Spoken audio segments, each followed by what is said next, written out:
Bom dia, meus queridos irmãos. A graça e a paz do Senhor Jesus Cristo a todos. Um feliz domingo de Páscoa. Que Deus nos abençoe. Você que está aí do outro lado conectado, seja da classe de nível especial ou aqueles que nos visitam pela primeira vez, sejam muito bem-vindos. Muito obrigado pelo seu acesso. Agora vamos orar, iniciando essa aula. Pai, em nome de Jesus, nós te agradecemos, louvamos o teu santo nome por esse domingo. Esse é o dia que o Senhor nos fez, para que nós nos alegremos, para que nós possamos crescer mais na graça e no conhecimento do Senhor. Nesse momento, ó Pai, eu peço para que o Senhor esteja abençoando cada família, cada lar representado, aqueles que estão conectados, que estão do outro lado. Pai, que no nome de Jesus o Senhor esteja visitando as suas necessidades, aqueles que se encontram aflitos, abatidos, com incerteza, com alguma enfermidade, que o Senhor esteja visitando a cada um, que o Senhor esteja abençoando, Pai, cada vida, cada família representada. É no nome de Jesus, ó Pai, que nós te oramos, agradecidos por essa aula, pedindo para que o Senhor fale aos nossos corações e nos abençoe através da leitura, através do compartilhamento, através de tudo que o Senhor tem para nós nessa manhã, para a nossa classe e para as demais classes da Escola Bíblica Dominical da PIBAC. Te oramos assim agradecidos, em nome de Jesus. Amém. Bem, queridos, as nossas lições estudadas até agora foram de número 6, hoje é a nossa 7ª lição. Então, 3 primeiras, como nós havíamos falado na hora anterior, são nesse caráter presencial, foram na igreja, e essas 3 últimas, que foram 5 atitudes melhores, as desigualdades da vida, o acaso controla a vida, foram já nesse módulo online. Então, hoje nós vamos estar estudando a lição de número 7, o sábio foi esquecido. Bem, amados irmãos, eis aí a nossa lição de número 7, cujo tema é o sábio foi esquecido. Não nos esqueçamos que foi o sábio Salomão quem escreveu o livro de Eclesiastes. Eclesiastes foi um livro que Deus inspirou a Salomão já na idade avançada, na velhice, na terceira idade, ou melhor idade, como muitos preferem dizer. Então, o livro de Cântico dos Cânticos, ou o livro de Cantares de Salomão, foi escrito na juventude de Salomão. Nós vamos estudar numa outra fase da nossa revista da classe de escola bíblica, que é o livro de Cantares. O livro de Provérbios foi um livro que Deus inspirou a Salomão a escrever parte dele na meia-idade. Então, são as fases da vida de Salomão, e nessa terceira fase, na velhice de Salomão, Deus inspira ele a escrever esse trecho que nós vamos estudar hoje. O sábio foi esquecido. Bem, na introdução da nossa aula de hoje, nós temos algumas palavras, algumas frases ditas pelos nossos pais e avós, que são exemplos que ilustram a sabedoria anônima. Muitos dos nossos pais, avós, falaram isso para nós em algum momento, em alguma situação, em alguma circunstância, mas nem eles mesmos sabem qual é a origem. Então, uma delas é: passarinho que acompanha morcego amanhece de cabeça para baixo. Cavalo dado não se olha os dentes. Quem não já ouviu, quem não proferiu essa frase? Casa de ferreiro, espeto de pau. Para bom entendedor, meia palavra basta. Saco vazio não para em pé. Essa talvez você tenha até falado com o filho, com a filha essa semana. Essa talvez seja a mais usual. É quando a criança não quer se alimentar, diz que está sem fome, quer comer alguma besteira, quer comer alguma coisa que a gente sabe que não vai ser um alimento sólido, que não vai ser um alimento que vai sustentar a criança. Normalmente é lançado mão dessa frase: saco vazio não para em pé. Não é verdade? O texto básico da nossa lição de número 7 são os versos de número 13 a 18 do capítulo 9 de Eclesiastes. O versículo-chave é o verso de número 16. Diz assim a palavra do Senhor: Então disse eu, melhor é a sabedoria do que a força, ainda que a sabedoria do pobre é desprezada, e as suas palavras não são ouvidas. Então Salomão faz um destaque, uma comparação entre a sabedoria e a força, dizendo que melhor é a sabedoria, ainda que seja proferida, ainda que seja demonstrada por uma pessoa pobre, que é desprezada, ainda que as suas palavras não sejam ouvidas, mas é muito melhor, é mais excelente a sabedoria do que a força demonstrada. Vamos continuar agora através do tópico 1 da nossa lição. O tópico 1 da nossa lição, amados, é um esclarecimento acerca de quem foi esse sábio. O sábio Salomão, ele dedicou um trecho do livro de Eclesiastes para escrever uma história de um rei, um grande rei, um rei forte, um rei poderoso. Não se sabe se foi o rei Davi, o seu pai, ou algum outro rei ali daquela localidade, mas o fato é que esse rei, ele sitiou, ele cercou a cidade, uma pequena cidade, ele queria tomar aquela cidade. Ele montou todo o material bélico, mas ele não conseguiu invadir aquela cidade porque dentro daquela cidade existia um homem sábio, embora fosse pobre, mas com certeza aquele homem, ele soube articular, ele pôde aconselhar as pessoas daquela cidade, pôde mobilizar aquelas pessoas ali a ponto de resistirem à invasão por parte daquele rei, por parte daquele grande exército. E ali houve um livramento. E ali, no finalzinho, no verso de número 15, diz que ninguém se lembrou mais daquele pobre, daquele homem sábio. Tem 3 aspectos, então, que nós podemos destacar acerca de quem foi esse homem sábio. A nossa lição de hoje fala sobre o primeiro ponto, que ele tornou-se exemplo de sabedoria para o rei Salomão. A ponto do rei Salomão, aquele que foi o maior rei de Israel em riqueza, poder e sabedoria, ter se impressionado, ter ficado maravilhado com aquele exemplo. Então, aquele homem sábio, ele se tornou um exemplo para um outro homem sábio. Segundo aspecto, ele salvou sua pequena cidade. Verso de número 14. É interessante que aquela cidade, embora fosse pequena, ela despertou a cobiça do rei, daquele grande rei que investiu contra a cidade.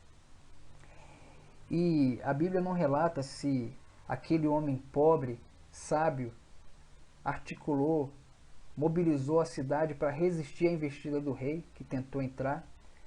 Também não fala se ele foi um instrumento de apaziguamento para chegar diante do rei e falar com o rei, persuadir o rei, convencer o rei de que não deveria atacar aquela cidade. Então a Bíblia não fala exatamente, mas o que é mais importante é que aquela cidade foi livre da destruição, foi livre de ser subjugada. Naquela época acontecia isso, quando uma cidade era invadida, normalmente ela era subjugada, as crianças eram mortas, as mulheres também eram tidas como escravas, eram violentadas, os homens eram mortos, eram feitos escravos. Então aquela cidade, ela teve um grande livramento através daquele homem sábio, que, o terceiro aspecto que é destacado na nossa lição, caiu no esquecimento. Então, muitas das vezes, amados, existem situações em que nós ou alguém que nós conhecemos foram grandes instrumentos para um livramento, para abençoar a vida de alguém, e simplesmente nós podemos sim cair no esquecimento. Mas dentro da ótica de Deus, no tributo de Deus, assim como aconteceu com esse homem, nós não somos esquecidos. Esse homem aqui, ele foi observado, foi mencionado por Salomão e foi registrado aqui nas Escrituras. Assim como José também, que foi esquecido no cárcere, depois de ter revelado o sonho de para dois homens, tanto o copeiro quanto o padeiro do rei. E depois de 2 anos, ele foi lembrado. E aqui a história desse homem, desse sábio homem, que foi escrita cerca de 1000 anos antes de Cristo, hoje está para nós aqui ser um exemplo de sabedoria, de conduta. Eclesiastes para hoje. Vivemos numa sociedade que aprendeu a admirar a riqueza, o status e a aparência, negligenciando qualidades especiais como a sabedoria. O pregador nos ensina a não desprezarmos a sabedoria, sobretudo a dos pobres. Você conhece alguém de aparência simples, mas com grande sabedoria? Bem, nós hoje estamos limitados para fazer o nosso compartilhamento, para interagir em tempo real. Mas depois nós temos a oportunidade, através do WhatsApp, do grupo, para estarmos compartilhando, ligando uns para os outros, para contar a nossa experiência. Seja digitando texto, por áudio, em tempo real, falando ao telefone, mas nós queremos ouvir a experiência de cada um. Bem, a nossa experiência em relação a não desprezar a sabedoria, sobretudo a dos pobres, é muito interessante porque nós conhecemos uma irmã lá no Rio de Janeiro, o nome dela é Helena, e a irmã Helena hoje não está mais no nosso meio, já partiu para a glória. E a irmã Helena, ela, embora pobre, não soubesse ler nem escrever, mal sabia assinar o seu próprio nome, era uma mulher dotada de sabedoria. Nós visitávamos a irmã Helena visitava a nossa casa, e foi um momento assim muito especial para nós, como irmãos em Cristo, como amigos, uma irmã que tinha uma sabedoria para aconselhar, ouvidos bem apurados para discernir a palavra de Deus, embora não soubesse ler a palavra, mas ela podia, de certa forma, recitar a palavra.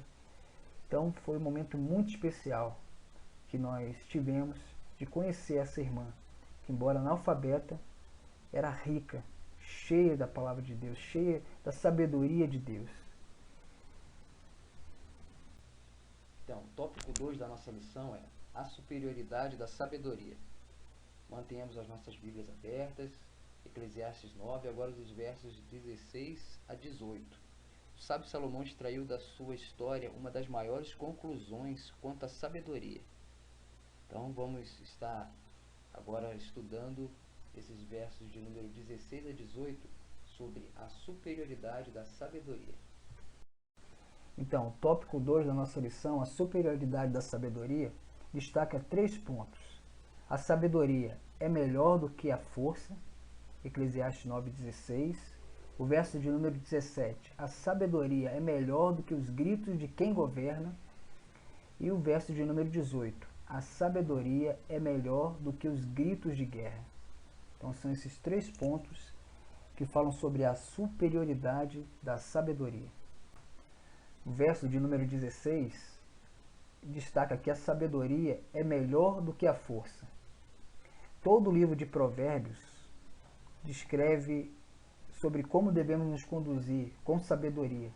Mas o capítulo 2, ele faz uma menção especial sobre a excelência da sabedoria, que nós devemos buscar a sabedoria como a prata, e como a tesouros escondidos devemos procurar.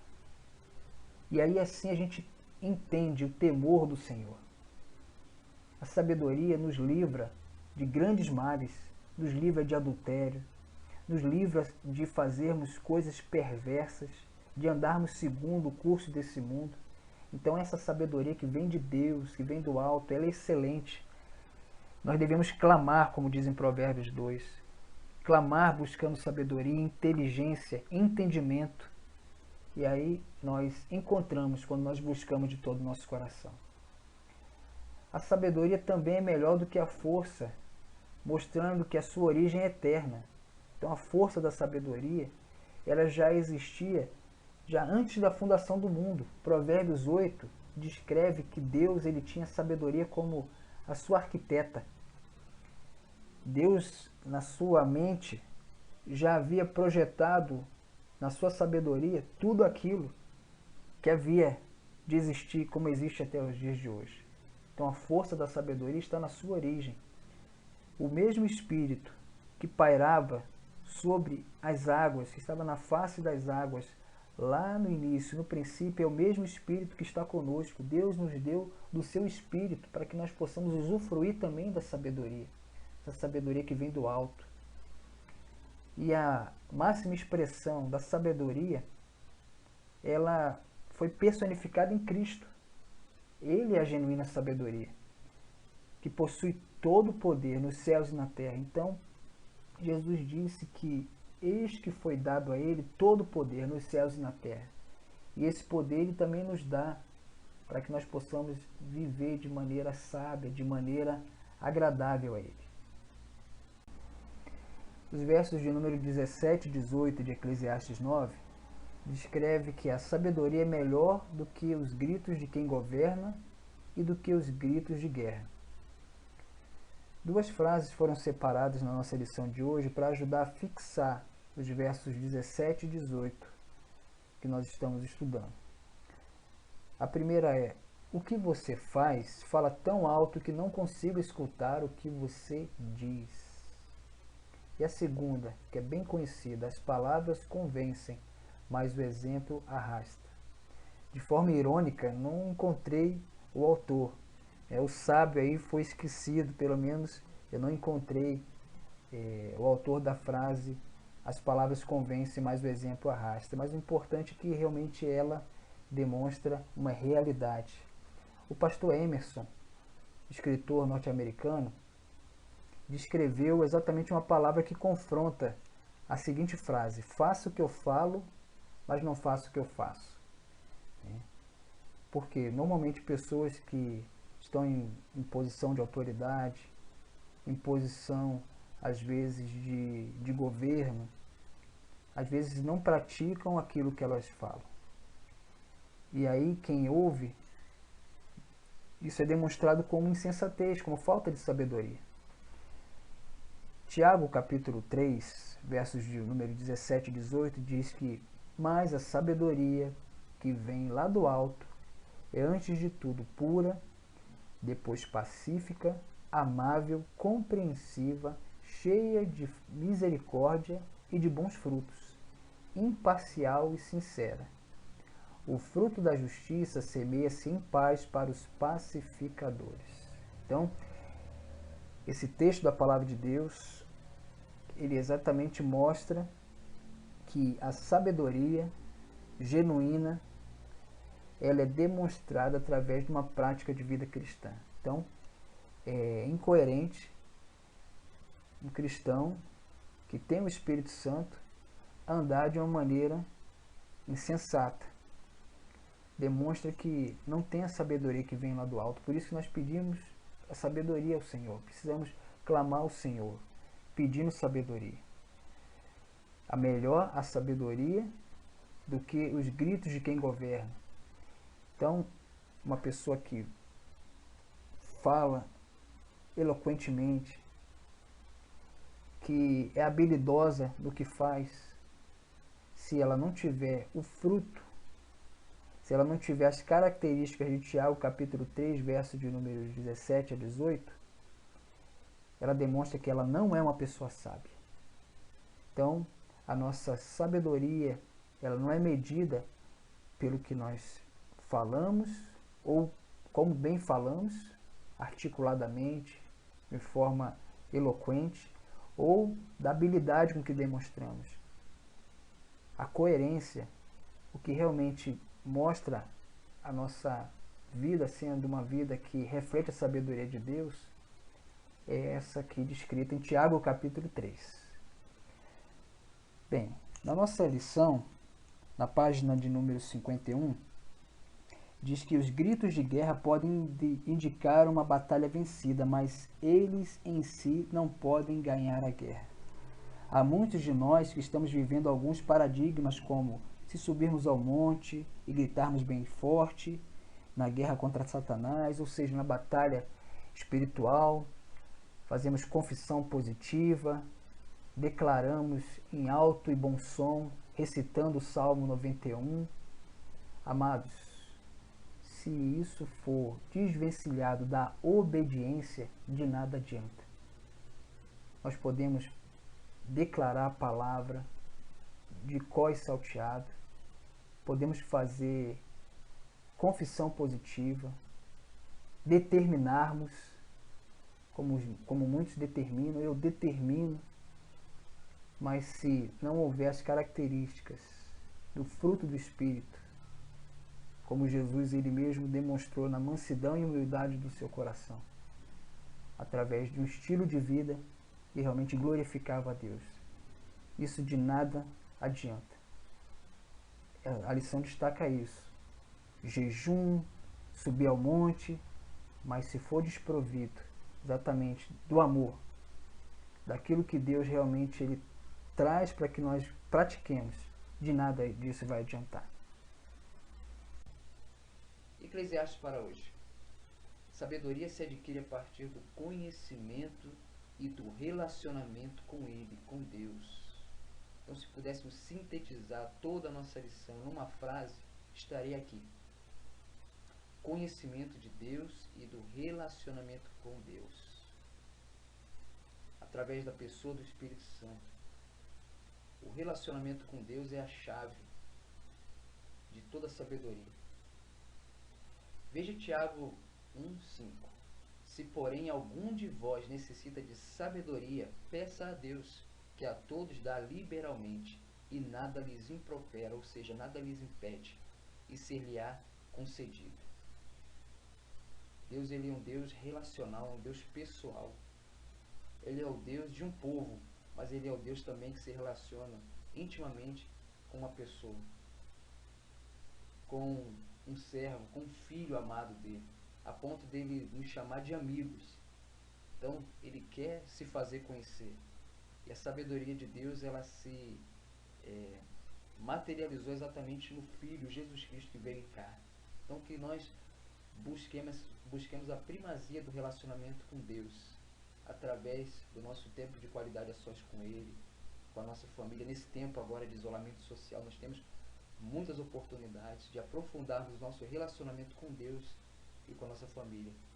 Isso, para hoje, é sinônimo de sabedoria também.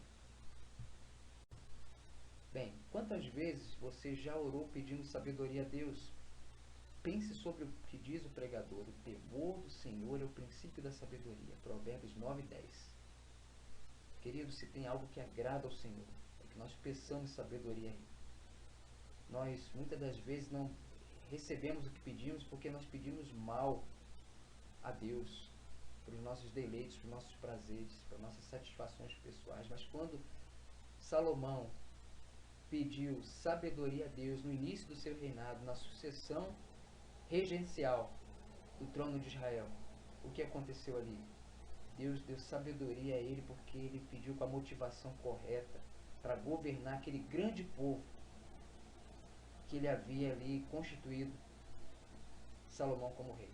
E Deus, além de sabedoria, acrescentou riquezas, acrescentou a ele paz no reinado. Então, peçamos sabedoria, isso agrada ao Senhor.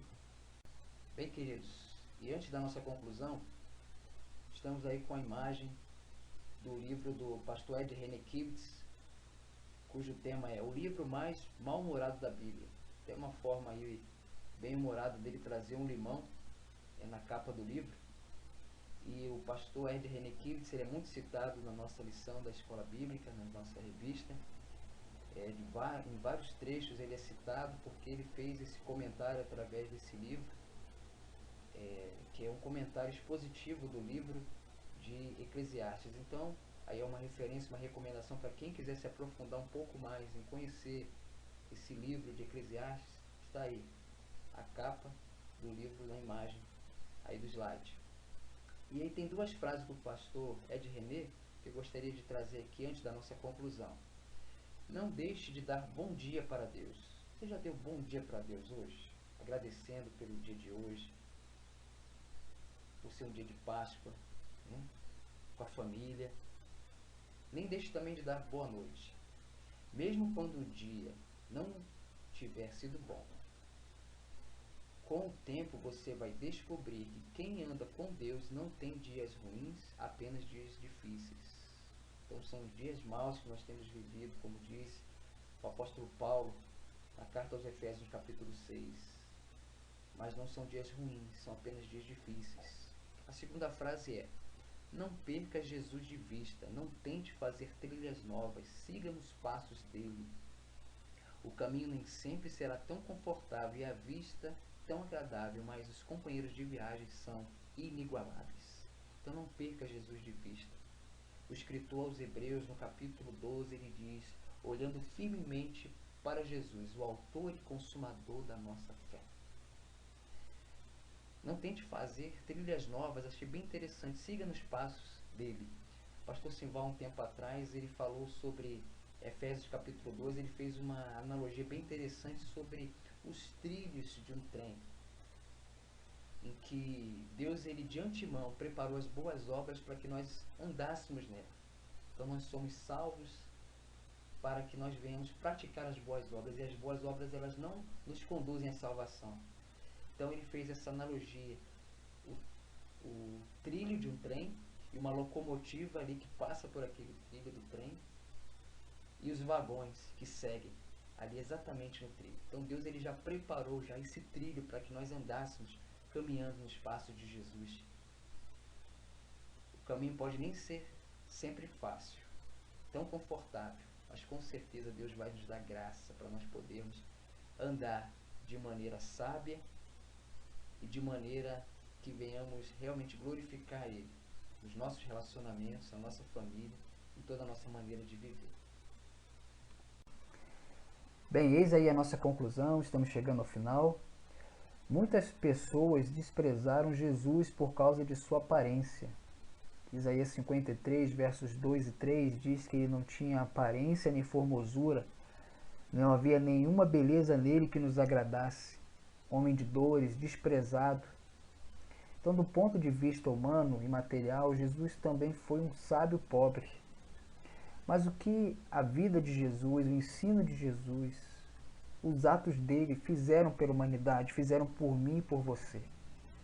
Então essas referências que nós estamos vendo, 2 Coríntios 8, 9, Isaías 53, versos 2 e 3, estão descritos na nossa lição.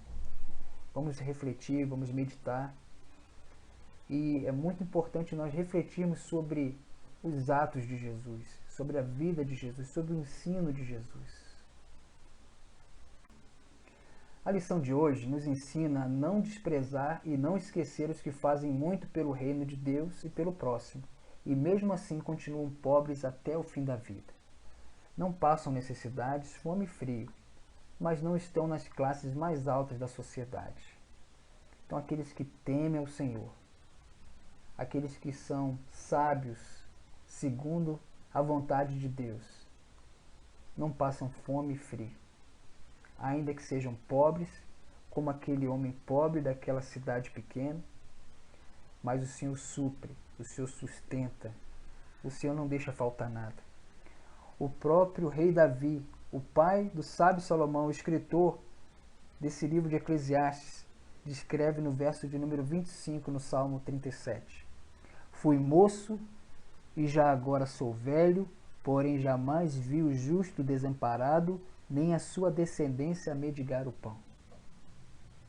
Então, não passam necessidades, fome ou frio, aqueles que temem ao Senhor, que são sábios segundo a ótica do reino dos céus. Podem não estar sendo seguidos nas likes, né? Através das lives não recebem aquelas likes, através do Facebook, através das redes sociais não tem seguidores, mas com certeza são exemplos que arrastam. E essa sabedoria é dada a mim e a você. É só nós pedirmos, clamarmos, buscarmos que o Senhor ele se revela a nós com essa sabedoria que vem dos altos céus, como nós já aprendemos um pouco mais hoje na nossa lição. Bem, amados irmãos, a exemplo do nosso MI, as nossas crianças sempre têm alguma atividade para fazer em casa. Então hoje nós temos a nossa EBD Home Office PIBAC. A nossa tarefa é assistir ainda hoje com a sua família o filme Em Seus Passos, O que Faria Jesus. Eu vou estar assistindo hoje mais uma vez esse filme com você. Então essa é uma aplicação prática da lição número 7. Ela fala exatamente sobre um homem pobre, sábio, que foi instrumento de livramento para uma cidade. Eu quero que você, ao assistir, você depois releia a lição se você já leu. Se você não leu ainda, leia depois de assistir esse filme, que você vai entender um pouco mais e eu creio que vai ser de grande praticidade para a nossa vida. Que Deus nos abençoe e vamos orar agora. Senhor nosso Deus e nosso amado Pai, nós te agradecemos porque hoje simboliza a sua ressurreição, O dia de hoje é considerado como o dia de Páscoa, não somente aqui no Brasil, mas todos nós que somos cristãos fazemos menção a essa data tão importante no nosso calendário. Que o Senhor ressuscite sonhos, que o Senhor ressuscite famílias, ó Pai, que possam estar destruídas, que o Senhor venha ressuscitar também, ó Pai, saúde dos irmãos, que o Senhor abençoe o nosso irmão Adeilton, que está nesse momento, ó Pai, acometido dessa enfermidade, que nós pedimos para que o Senhor o abençoe, fazendo com que ele tenha no seu corpo o vigor, o mesmo poder, ó Pai, que ressuscitou o teu Filho amado Jesus Cristo dentre os mortos, que o teu Espírito Santo venha atuar também na vida do nosso irmão Adeilton, no nome de Jesus. É assim, ó Pai, que nós te oramos, agradecidos por essa aula, pedindo a Deus para que nós não sejamos somente ouvintes, espectadores, telespectadores, mas que nós venhamos ser praticantes, atentos, adoradores, que te adoram em espírito e verdade. É assim que nós te oramos, Senhor. Em nome de Jesus, agradecidos. Amém.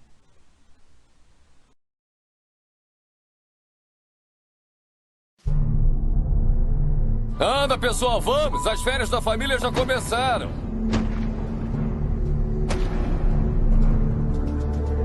Falta muito para chegar, pai? Faltam umas 5 horas.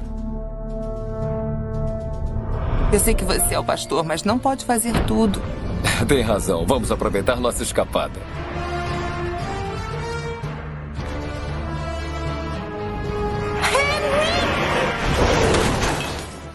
A esposa e o filho dele morreram no acidente?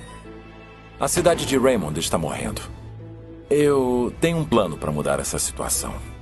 Desejo abrir um hotel-cassino. Mas o jogo é ilegal? Não por muito tempo. A hipoteca é 500 mil e está sendo embargada nesse momento. O banco vendeu o prédio da igreja a um grupo de investidores. E é com tristeza que eu digo que vão nos tirar daqui semana que vem. As pessoas da cidade estão famintas, mas não é de comida que precisam. Eu não sei exatamente o que faz de um homem menos digno de salvação do que o outro. O meu problema é um vagabundo novo na cidade. Honesto ou não, é melhor ir embora antes que eu chame a polícia. Eu não estou contratando. Eu preciso da mesa para os clientes pagantes. Cai fora daqui. Olha só, eu não contrato estranhos. Nunca contratei e nem vou contratar.